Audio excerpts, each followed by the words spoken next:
Granbury ISD. Welcome to the New Favorite Things video podcast. This is episode 12, where we're going to talk about Flipgrid and Nearpod, two of our favorite ed tech tools, and how you can take those two different pieces and app smash them together to one.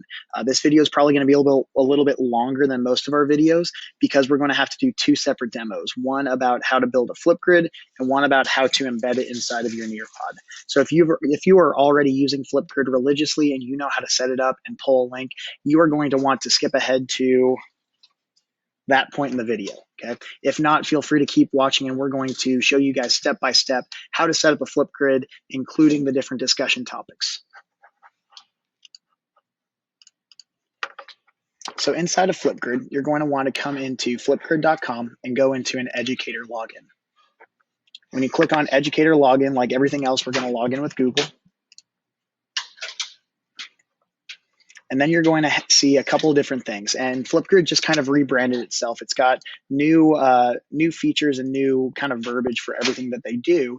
But they now have topics and they have groups. Okay, so a group is going to kind of be like, a classroom. Okay, and then your topics are going to be kind of like your assignments. So if you have never set one up before, you're going to want to start out by creating a new group. And I'm going to create this group, and I'm going to call it Professional Development. Okay. And there's a couple of different settings you have to consider when setting up these groups. The first one is, do you want it to be private or public?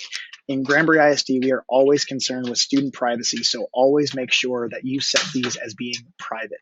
There are ways that we can set our internal settings to ensure that students are able to access it. Okay. So when I have my group set to private, I'm going to allow students to join via their student email. Okay, this means that their @granburyisd.net email account will be what gives them access to my Flipgrid. When I click next, it's going to ask me to add emails, and just like I said, that @granburyisd.net is going to be the domain that we want to whitelist. So the ones that are allowed for our students. Remember, we as educators, we have @granburyisd.org email addresses. We want to set up @granburyisd.net for our students. So once you type in @granburyisd.net, you'll hit enter. I like to put in @granburyisd.org as well. Okay. And the reason for that is, if I have an administrator walk in, or an instructional specialist, or another teacher that I would like to participate with my kids, then they can grab a device and they can do the same thing. Down here, you have a guest password. That guest password might be for a parent or somebody associated with Granbury ISD, but is not actively employed by Granbury ISD for them to be able to be involved in Flipgrid. So to give you an example, I set this up for my seniors for a senior gift, where their teammates would go in, they would give them, positive well wishes or words of encouragement. And I wanted to open that up not just to their teammates, but also to parents on the team. So I set this guest password up so that students or parents could come in, they would know that the guest password was pirates.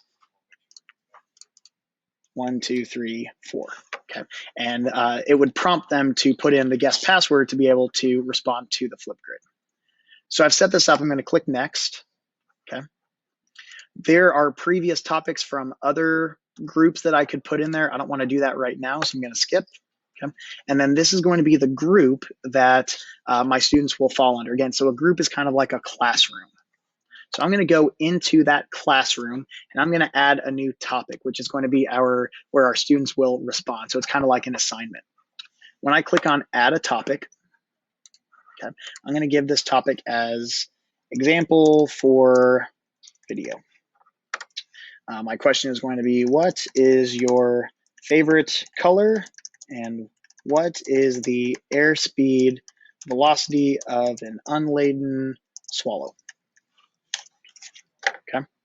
You can set a recording time limit for your students. So maybe you don't want them to have 1 minute and 90 seconds. Maybe you want them to give you a maximum of 30 seconds. Or maybe you want to do something that they have 10 minutes. So maybe you're the drill instructor, the dance teacher, and you want them to do tryouts for a specific dance, and they have 10 minutes to do it. Okay. You can set up those minimums and maximums within Flipgrid. You can also do a couple different things in here with adding additional media. So maybe you want your students to watch a YouTube video and then respond to a prompt. Okay, maybe you want to give them just a quick video of you explaining instructions and they respond to it. So these are your extra pieces here to enrich the Flipgrid. This is the most important piece of it, though, is this topic moderation. What this means is we want to consider student privacy. If you are having students reflect on a topic or something that is kind of personal, you may want to turn topic moderation on. This means that students cannot see each other's responses unless I allow them to. So why might this be important? Maybe a student's talking about what they did this past summer and they reveal some really personal, private information. So maybe you have students that don't want to have the house that they are recording this in be in their video. You would want to have that topic moderation turned on, so that way only you as the teacher can see it. Now, if there are some great responses, you can feel free to activate them for other students to see, but you are going to want to just consider student privacy with this. If you're doing a collaborative activity, then absolutely have that moderation turned off so that students can see each other's work and respond to each other's work, but just kind of be considerate of what you're asking your students to respond to. There are some more advanced options as well down here. Okay. You can put in specific links. So if you have like a Google Doc that you want your students to read and then respond to, you can put it up here. You can set a topic status. So you can actually turn the status to be frozen. So have like a due date at a certain day. You can specify your notification settings. And this is a big one. We learned this the hard way a few years ago where we went to a staff campus stay and we had a Flipgrid and several Flipgrid videos and several Flipgrid responses. And for an entire staff, we had over 400 emails by the end of the professional development. So you want to set it up so that you maybe never get emails or only daily get emails. You definitely don't want it so that you get an email notification with every new video. So just keep that in mind. You can also come in here and you can give personalized feedback. So you can set up a grading rubric inside of Flipgrid that your students, you can give feedback. Okay, so once you've created your feedback and your rubric, you'll click Create Topic. And that topic has been created. It is going to be ready to send out to your kiddos. Okay. Remember, a topic is going to kind of be like an assignment, and then a group is going to be like the classroom. So inside of Flipgrid, here's my professional development group. When I click into that, I have this topic right here. That is going to be the assignment that I would give to my students. So they click here.